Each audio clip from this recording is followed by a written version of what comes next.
voices in my head. I said I got voices. I said I got voices in my head. I said I got voices. I said I got voices in my head. I said I got voices. I said I got voices in my head. I said I got voices.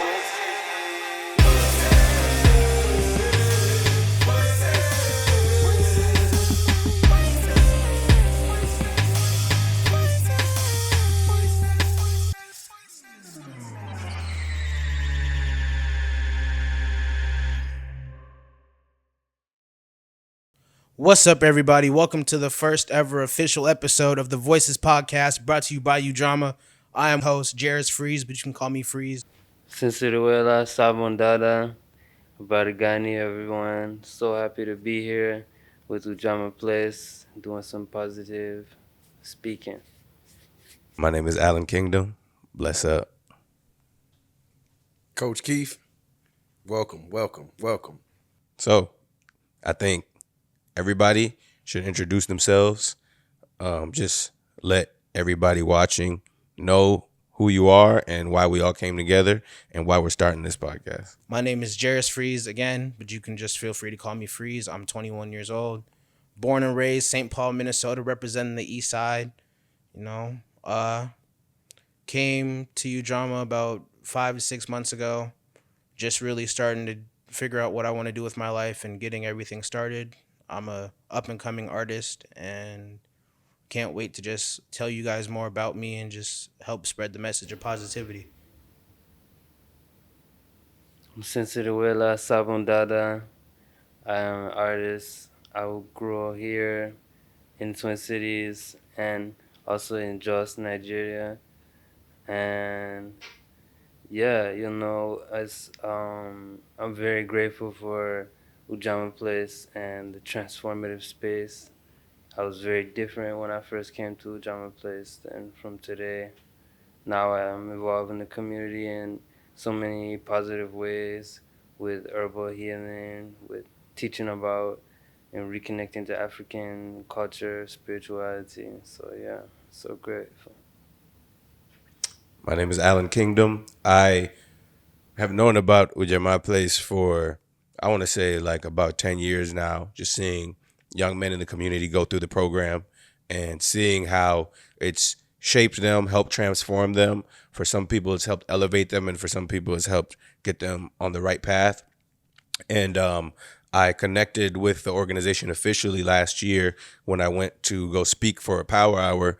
And long story short, things just kept moving. I developed a relationship with the staff there and some of the men, and was brought on to the team officially this year, 2024. So it's been an amazing ride. I've been the digital music coach there. I've been doing the social media and capturing the events and just different things that are going on the day-to-day and the different programs and the staff at work. So it's been a beautiful experience, and it's been very, just very fulfilling, I should say. How you doing? I'm Coach Keith. I'm the life navigations coach at Ujamaa. I've been working there for over about a year and about 4 or 5 months now. Last year I was gracious enough to be nominated as Coach of the Year with the Rudy Award and the Coach of the Year Award. And I'll just say that working at Ujamaa has really been a great experience for me. You know, I came in with the motto of what we do there is stopping stagnation for transformation. So I look at my staff, my co-workers, I look at us all as action figures, you know. So I tell the guys, you know, when they come to meet with us, you know, have an action or a goal that, you know, they're ready to accomplish.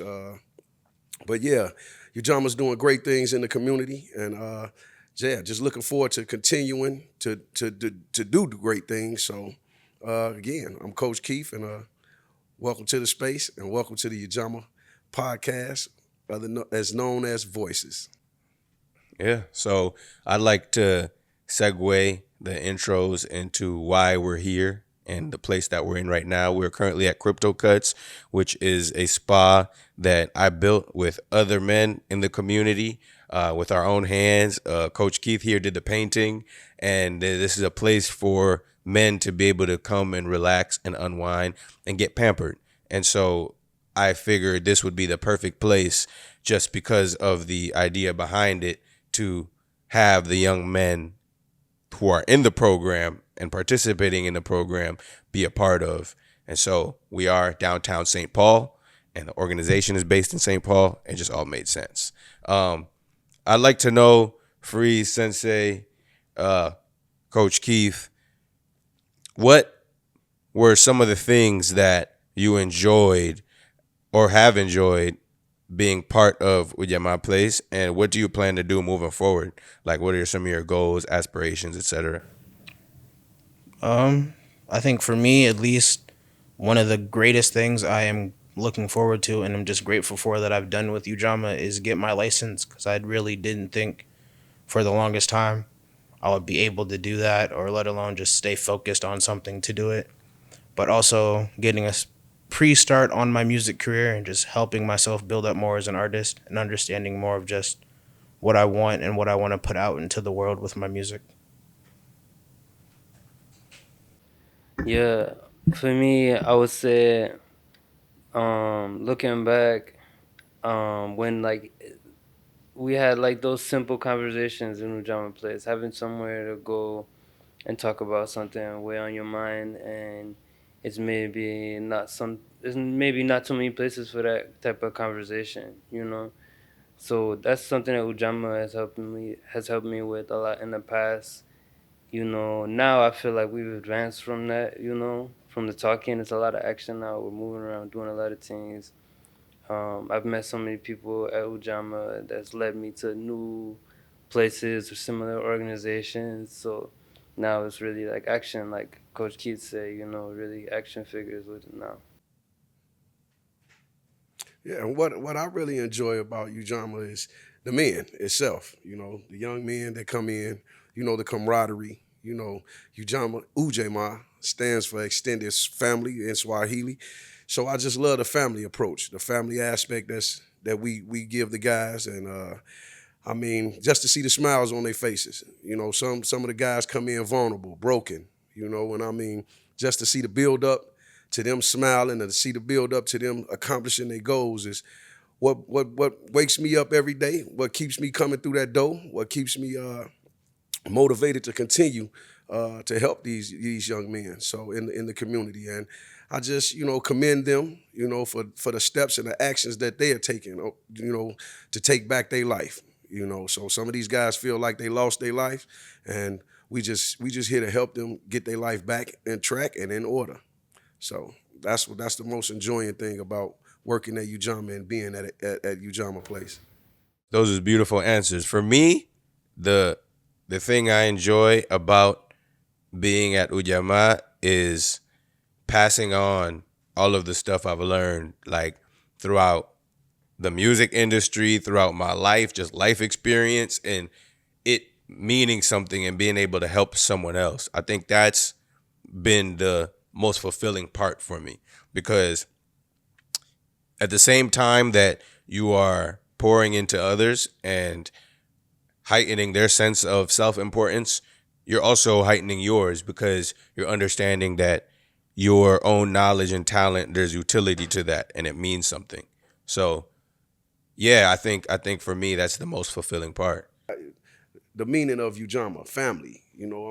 So I mean, it just shows a lot about what family is.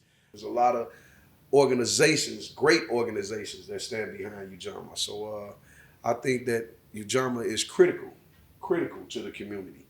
I don't think there's another organization that does what we do in the United States of America. So I think the plan is to start putting other Ujamaa places in other cities, and that's the real goal right there, is to just try to reach people in different areas. So I mean, yeah, I think Ujamaa is very critical to the community of St. Paul, the community of Minneapolis, the Dakota County community, whichever community, because we reach all the counties. So I mean, with that being said, we are critical. We are critical to the community.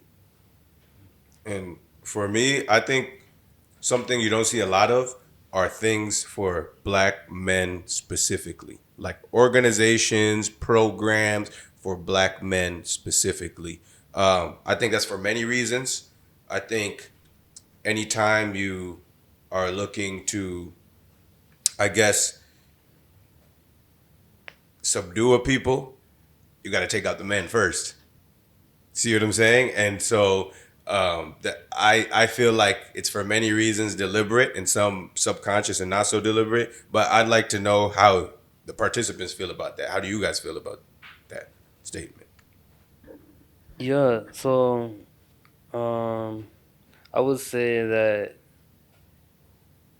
that places like Ujamaa that are where you'll find individuals who are willing to reciprocate pretty much any level of dedication that somebody walks in there with, that as dedicated as you are, Ujamaa is going to be for real, you know. I've not seen, or any time that I've shown up with Ujamaa is one of the places that's always matched my dedication.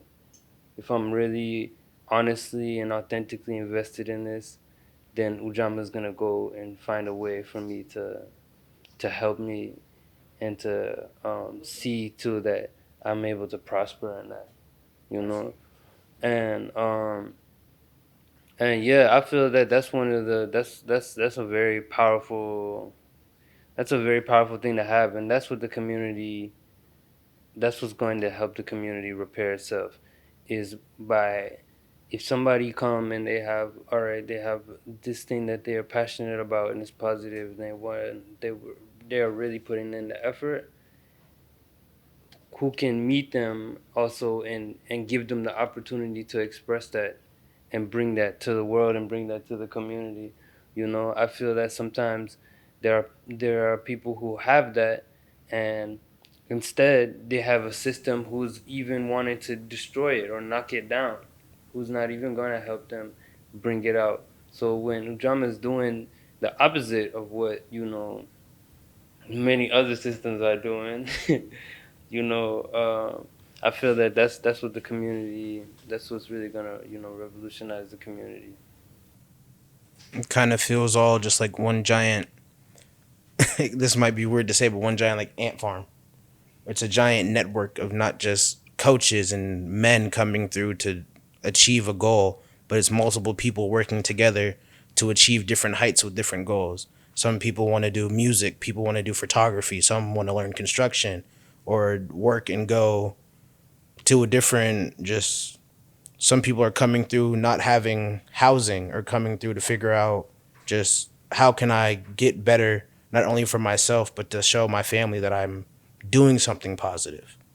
So it's a way to just connect and just reach out, making sure everything is just not only right with yourself and your state of mind, but making sure you can also have that time just, okay, I want to take a step back just a little bit, reevaluate. And there's always a chance to reevaluate no matter what. No one's going to sit here and jab you and be like, no, you need to do this, you need to do this. Where they're all, accept everyone from the coaches to every other men in this organization are just connected and are ready to uplift you in whatever path you go through, whatever path you go down. You guys are both musicians. I guess it'd be cool to hear about your own music and your own journey, you know, in that aspect. Music for me has always been kind of a therapy. It helps with my mental health. I struggle with depression and anxiety and a lot of just suicidal ideation stuff. Music has kind of just always been there to, one, express feelings in a way I didn't think that I could. I've been singing my entire life ever since I could remember.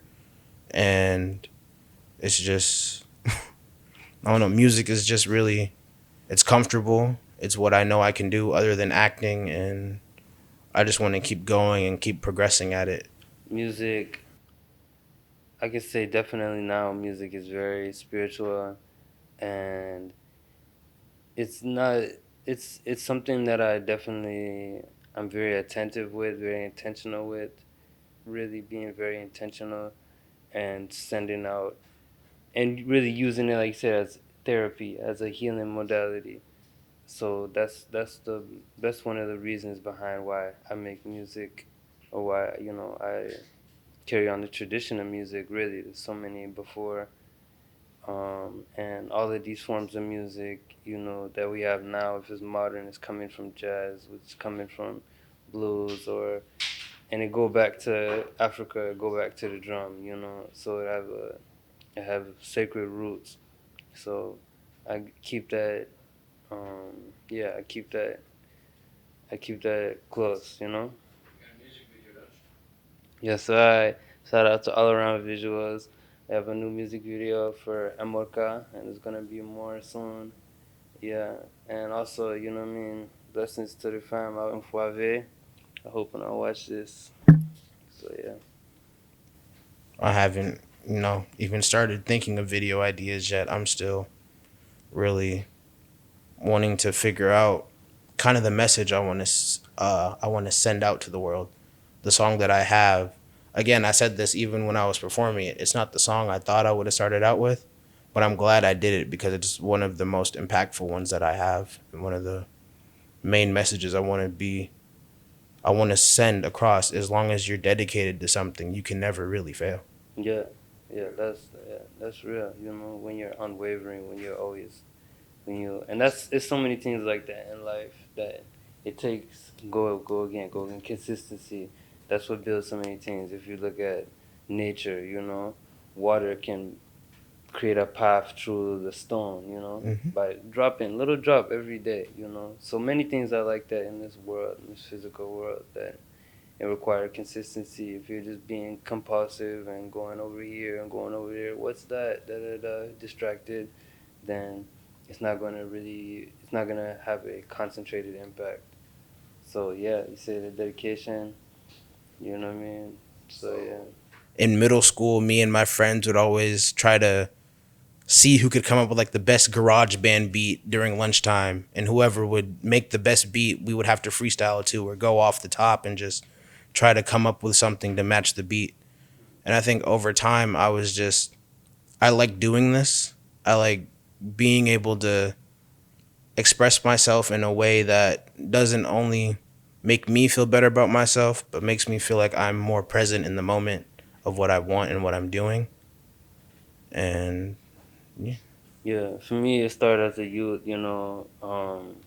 listening to music being played at the house, and the many different sounds. Grew up listening to Fela Kuti, um, grew up listening to Angas traditional music. Um, it was really later on when I really got like really exposed to hip hop and then like trap music and stuff later. Like it was like middle school probably that I started to discover that stuff. Um, and yeah, it's natural. You're hearing it, you remember it, you're singing it yourself. Music playing, you dance. I feel it's very natural. I feel that when I became very intentional with it was when I realized its power to you can say get you through certain situations. You know, to that wow, this thing can really help me in life. Yeah, definitely mentally and then physically, even with the dancing side. Music is very powerful, and they also play bomba. It's Afro Boricua traditional music. What is your favorite genre of music? What's your, what do you? He just said he's an African, and then all black music, right? Pretty much. I don't know. or do I got it wrong? No, that's not wrong. Oh, okay. Well, I heard him say a little bit about jazz. I heard him say a little bit about some other blues, R&B. So I'm just just trying to see what his favorite genre. Right. What being that you from Africa, it might not be. You know what I'm saying? So I mean, yeah. For me, I feel that I don't really have favorites, or I feel that there's times where like right now I'm dealing with this a lot. Yeah, right now definitely dealing with a lot of bomba, a lot of Sahara blues. I don't know if you heard of Sahara blues. It's really fire. It's music that's coming out of like Niger and Mali, and like some in Nigeria, and it's inspired by blues like in America, Yeah. like African American Yeah. blues artists, and you have these different Sahara people who are combining it with their traditional music, and they sound similar actually already. The traditional music of those regions Yeah. and blues, and you know it's because it's Africans, Right, you know, right, who right. were brought over, bringing things like the banjo and other stuff. So Right. it's like the genre of music itself is like a reconnection. So it's something that's very beautiful. That's something that I've been listening to a lot and playing, and you know learning more about. So that's yeah. That's dope. Well, I feel like that wraps up the first official episode. Um, I will bow out gracefully. My name is Allan Kingdom. Welcome to the Voices Ujamaa Place podcast, live from Crypto Cuts, downtown St. Paul, Minnesota. Until Thank you next all. time. Thank you all Yes, for tuning in. Thank you all for listening.